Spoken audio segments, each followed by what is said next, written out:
மக்கள் மன்றத்தில் பேசுகிறதுக்கே பல சிக்கல்கள் இருக்குது. சட்டமன்றத்துக்கு போனவர்கள் மக்களுக்காக ஒலித்த குரல்களை சொல்லுங்கள். நான் போகணும்னு ஏன் நீங்கள் விரும்புகிறீங்க? மக்களுக்காக அங்கே பேசுகிறதுக்கு குரல்கள் இல்லை, அதுதானே? எல்லாருமே போனாங்க, போய் என்ன செஞ்சுறாங்க? அதனால் அது நான் என்ன போக மாட்டேன்னு அது அடம் பிடிக்கிறேன்னா போவோம். இம்முறை உறுதியாக நாங்கள் போவோம். உங்கள் ஊரில் ஓடாது அவ்வளோதானே, படமே வராதுன்னா இப்படி உலகம் பூரா ஓட போகுது. உலகம் பூரா 13 கோடி மக்கள் உலகம் பூரா தமிழும் பரவி வாழ்கிறான். இப்போ எங்கள் மாண்பை நீங்கள் பாராட்டுங்க. உங்களுடைய மண்ணிலேருந்து எடுக்கப்பட்ட கேஜிஎஃப் 1, 2 நாங்கள் ஏதாவது தொந்தரவு பண்ணோமா? சொல்லுங்கள் நீங்கள். இப்போ சரி, எங்கள் அண்ணன் கமலஹாசன் வந்து தமிழ் மொழியிலிருந்து தான் கன்னட மொழி வந்துடுச்சுன்னு சொல்லிட்டாங்க. சரி, அதனால் நீங்கள் பேசுகிறீங்க. தம்பி விஜய் என்ன பேசினார்? எதுக்கு அவருடைய படம் மெர்சல் எல்லா படத்தையும் தானே பதாகைகள் சோரொட்டியில் கிழிச்சிங்க, படத்தை ஓட விடாமல் தடுத்தீங்க. அவர் என்ன பேசினார்? உங்களுக்கு தமிழர்னாவே ஒரு வெறுப்பு, அதனால் அது நீங்கள் இப்படி தான் பார்க்கணும். நீங்கள் தமிழிலிருந்து பிறந்த மொழிங்கிற ஒரு வரலாற்று உண்மையை சொன்னதுலேயே கன்னடர்களுக்கு வெறுப்பு இருக்குது. தமிழிலிருந்து வந்ததுன்னு சொல்கிறதுக்கு, இந்த உண்மையை ஒத்துக்கிறது கூட மனசில் அவ்வளோ வெறுப்பு இருக்குது. ஆனால் அதே கர்நாடகாவிலேருந்து வந்த ராமசாமி பெரியார் அவர்களுக்கு தம்பி தமிழ்னாவே வெறுப்பாக இருக்குது. தமிழை சனியை ஒழிங்கிறப்ப அதே கர்நாடரை வந்து நாங்கள் தமிழர் தலைவராக ஏற்கணும், தந்தையாக ஏற்கணும். எப்படி இருக்குது பாருங்கள். தமிழ்னாவே அவ்வளவு கசப்பு, அவ்வளவு அருவருப்பாக இருக்குது அவங்களுக்கு. வரலாற்று உண்மை என்னன்னு பாருங்கள். இப்போ நாங்கள் தமிழர்கள், எங்களுடைய தோற்றுவாய் எது, எங்களுடைய தொடக்கம் எது, எங்கள் மொழியினுடைய தொடக்கம் எதுன்னு நாங்கள் வரலாற்று பூர்வமாக சொல்கிறோம். அப்படி கன்னடர்கள் மொழியியல் ஆய்வறிஞர்கள், வரலாற்று ஆய்வறிஞர்கள், தொல்லியல் ஆய்வறிஞர்கள் சொல்லுங்கள், கன்னடம் மொழி எப்போ தோன்றியது, கன்னடம்ங்கிற ஒரு இனம் எந்த காலகட்டத்தில் உருவானதுன்னு சொல்லுங்கள். அப்படிதான், அதுதானே? சரி, அது அவங்களுக்கு ஒரு பிரச்சனை பண்ணணும், அதுக்கு இது ஒரு காரணமாக ஆயிடுச்சு. இல்லை, அதெல்லாம் ஒன்றும் கிடையாது. அவரே ரொம்ப நாள் ராமசாமி நாயக்கர் தான் கையெழுத்து போட்டுருந்தாப்புல. தம்பி பெரியார்னு இங்கே ஒரு படம் வந்துச்சுல்ல, இங்கே பெரியார்னு ஒரு படம், அங்கே என்ன, அங்கே ஆந்திராவில் அந்த படம் வரும்போது பேர் என்ன? என்னை பாருங்கள், அதுக்கு பேர் என்ன சொல்லுங்கள், நீங்கள் சொல்லுங்கள். இல்லை, அங்கே போகும்போது நாயக்கர் தான் படம் வந்தது. பெரியார் ராமசாமி நாயக்கர் தான் பேர் வச்சு படம் வெளியிட்டாங்க. அது தெரியுமா தெரியாதா? ரொம்ப நாள் அவர் எழுதின கடிதங்கள் எல்லாமே, முகமது அலி ஜின்னாவுக்கெலாம் எழுதின கடிதங்கள்லாம் இருக்குல்ல, அதில் எல்லாம் நாயக்கர் தான் போட்டிருக்கோம். வேணா உங்களுக்கு அனுப்பி வைக்கவா அண்ணன் கடிதங்கள் எடுத்து? அது ஏற்காது. இந்தியா வந்து உங்களுக்கு தமிழர்களுடைய தொன்மையை, இந்த பெருமையை ஏற்காது. இவங்களே பேசும்போது திராவிட நாகரிகம்னு சொன்னாங்க, அப்புறம் இந்திய நாகரிகம் பண்பாடுன்னாங்க. உங்களுக்கே தெரியும், 2600 ஆண்டுக்கு முன்னாடி இந்த நிலப்பரப்பு இப்படி இருந்ததா, ஒன்றா இருந்ததா, இல்லை இந்தியாங்கிற ஒரு பெயரோடு இந்த நாடு இப்படி உருவாக்கப்பட்டிருந்ததா? அப்போ திராவிடம்ங்கிற ஒரு சொல்லோ இனக்கூட்டமோ இருந்ததா? சொல்லு. 1800 தான் கன்னடம்ங்கிற மொழியே பிறந்து கன்னடர்களே, அப்புறம் 1600 தெலுங்கு, இதெல்லாம் திராவிட மொழி குடும்பம்னு இவங்க சொல்கிறத எடுத்துக்கிட்டால் கூட 2200 ஆண்டுங்கிறது ஒரு தோராய கணக்கு தான். ஏன் 5500 ஆண்டுக்கு முன்னாடி இருந்துருக்கூடாதா? இப்போ நீங்கள் எங்களை முழுக்க ஆய்வு செஞ்சிட்டிங்களா? 2 ஏக்கரில் தான் வாழ்ந்தோமா? ஒரு இனக்கூட்டம் ஒரு கூட்டமாக வாழ்ந்தால் ஒரு பெரிய ஒரு கிராமம்னா எவ்வளோ பெரிய நிலப்பரப்பில் இருக்கும்? நீங்கள் அவ்வளவும் தோண்டி ஆய்வே செய்யலை. ஒரு 2 ஏக்கரை ஒப்புக்கு தோண்டினதை எடுத்ததை பெரும்பாலும் அந்த ஆவணங்களில் என்ன பண்ணாங்க? பெங்களூரில் கொண்டு வச்சுட்டாங்க. உண்மையிலே அக்கறை இருக்கிறவங்க அங்கேயே ஒரு கட்டடத்தை கட்டி ஒரு பாதுகாப்பாக அந்த பொருட்களை சேமித்து வச்சு பிள்ளைகளுக்கு அது அரிய காட்சியை அருங்காட்சியாக வச்சுருந்துருக்கலாம். அதை செய்யலை.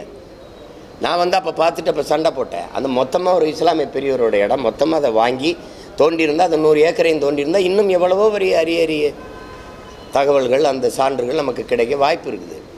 அதை ஏற்காது, இந்தியா ஏற்காது. அது அந்த பெருமையை தமிழர்களுக்கும் தமிழ் இனத்திற்கும் கொடுக்க தயங்கும். இப்போ உதாரணமாக உங்களுக்கு சொல்கிறேன், ஐயா மோடி அவர்கள் வந்து எந்த நாட்டுக்கு போனாலும் உலக மொழிகளின் மூத்த மொழி தமிழ், அது எங்கள் மண்ணில் இருப்பது எங்களுக்கு பெருமைன்னு சொல்கிறாங்க. இந்திய மொழிகளின் தொன்மையை தமிழிலிருந்து அறியலாம்னு பேசுகிறாங்க. அது எங்களுக்கு மகிழ்ச்சியாக தான். நாங்கள் பேசுகிற கருத்தை தான் அவங்க எல்லா நாடுகளையும் பேசுகிறாங்க. சரி, ஆனால் புதிதாக கட்டப்பட்ட நாடாளுமன்ற கட்டடத்தின்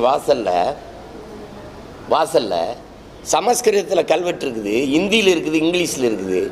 உலக மொழிகளின் தாய் இருக்குது, உலகின் முதன் மொழி தமிழ் அப்படின்னு உலக மொழிகள் ஆய்வறிஞரே ஒத்துக்கொண்ட உண்மை. அந்த மொழிக்கான அங்கீகாரம் என்ன இருக்குது, மதிப்பு என்ன இருக்குது? ஏன் அது தமிழில் ஒரு கல்வெட்டு இல்லை? அதில் இத்தனை நாடாளுமன்ற உறுப்பினர்கள் போகிறாங்க, 39 இருந்தாங்க, இப்போ 40 இருக்கிறாங்க. ஏன் அதை பற்றி பேசலை? இந்தியாவில் இருக்கிற 22 மொழிகளையும் கல்வெட்டு வச்சா என்ன இடிஞ்சிருமா கட்டடம்? என் தாய்மொழியை அங்கீகரிக்காத இடத்துல, என் தாயை மதிக்காத இடத்துல எனக்கு என்ன பாசம் நேசம் வந்துடும் சொல்லுங்கள். என் தாயை மதிக்கலை, அந்த இடத்துல எனக்கு என்ன இருக்கும்? அந்த வீடு என் தாயை அவமதிக்கிற இடத்துல எனக்கு பகையா உறவா சொல்லுங்கள், பகையா பாசமாக சொல்லுங்கள். அப்புறம்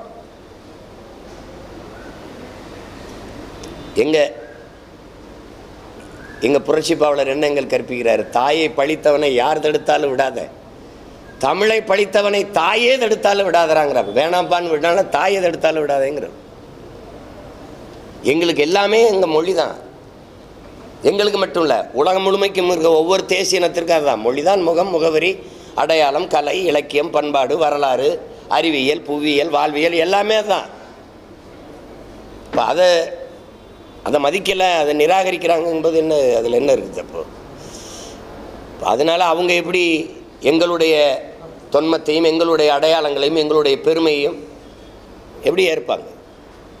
அதே நீங்கள் இந்த இருக்குல்லன்னு எப்படி இருக்குது? எங்களுக்கான வாக்கு செலுத்துகிறவர்கள் இந்த பிள்ளைகள் ஆட்சிக்கு வந்தால் நாடு மக்களும் நன்றாக இருக்க முடியும் நம்புறவங்க தான் எங்களுக்கு வாக்கு செலுத்துவாங்க. அது எப்படி சிதறும்னு நீங்களா ஒரு கணக்கு ஏங்க? அவர் வந்தால் நன்றாக இருக்கும்னு நினைக்கிறவங்க அவங்களுக்கு செலுத்துவாங்க, நாங்கள் வந்தால் நன்றாக இருக்கும்னு எங்களுக்கு செலுத்துவாங்க. நீங்கள் சொல்லுவீங்க அதிமுக ஆட்சியில் இருக்கிறவங்க வாக்கை தான் பிரிக்கிறாங்க அப்படின்னு. இன்னும் நீங்கள் ஏதோ கூரை விடும் போய் கூரையை பிரிச்சுட்டு வர மாதிரியே ஓட்டை பிரிக்கிறாருன்னே பிரிச்சுருக்கீங்க. உங்களுக்கு என்ன, என் வாக்கு குறைஞ்சி நான் தோற்று போகணும் அப்படியா? பின்ன என்ன? சரி, தேர்தலில் வாக்கு எண்ணும்போது என் வாக்கு குறையாமல் இருந்துச்சுன்னா நீங்கள் என்கிட்ட வந்து நேரில் போயிடலாம். பிறகு உனக்கு பிரச்சனை என்ன பிரச்சனை உனக்கு? அது என்ன குறையும் இல்லை, என்ன குடுகுடுப்புக்காரனா நீ ஜோசியக்காரனா? என்னைக்கு என் வாக்கு உயரும்னு எவன் சொல்லியிருக்கான் அந்த நாட்டில்?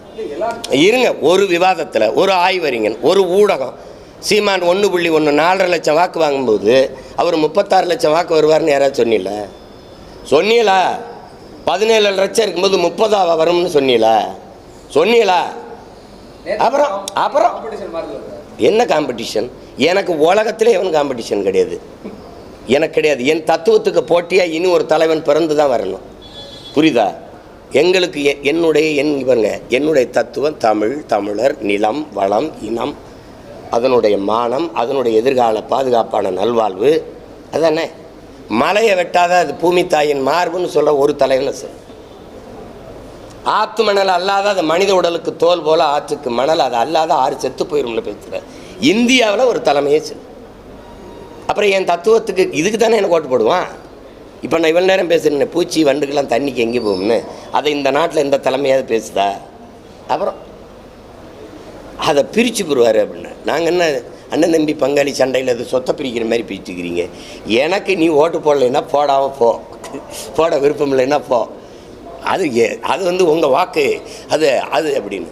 காற்றடிக்கும் திசையிலெல்லாம் பறந்து போகிற பதர்கள் அல்ல எனக்கு வாக்கு செலுத்துகிறவர்கள். புயலே அடித்தாலும் நகராமல் அதே இடத்துல இருக்க வீரியமிக்க நெல்மணிகள் தான் என்னை தேடி, எங்கள் பிள்ளைகளை தேடி வாக்கு செலுத்துவார்கள். அப்படி இன்னும் இன உணர்வும் மான உணர்வும் கெட்டு போகாத தன்மானமிக்க தமிழ் மக்கள், தமிழ் மக்கள், மரத்தமிழ் மக்கள் பெருங்கூட்டம் இங்கே இருக்குது. இல்லைன்னா இவ்வளவு பணமழையில் இந்தியாவை யார் ஆள்றதுங்கிற தேர்தலில் புதிதாக ஒரு சின்ன கடைசி நேரத்தில் ஒளி வாங்கி மைக் எனக்கு கொடுத்து புதிய பிள்ளைகள் 8வது பெட்டியில் என் சின்ன இருந்தது. அதில் 36 லட்சம் பேர் என்னை தேடி வாக்கு செலுத்துக்காங்க. இந்தியாவை யார் ஆள்றதுன்னா இவ்வளவு பணமழையில் இவ்வளவு காசு, இவ்வளவு சாராயம், பணம், சாப்பாடு, இதில் அப்போ இருக்கிறான்ல தமிழ் மக்கள் இன்னும் தன்மானத்தோடு இனமானத்தோடு இருக்கிறான்ல. அப்புறம் அந்த கூட்டம் பெருகுமே ஒழிய குறையாது.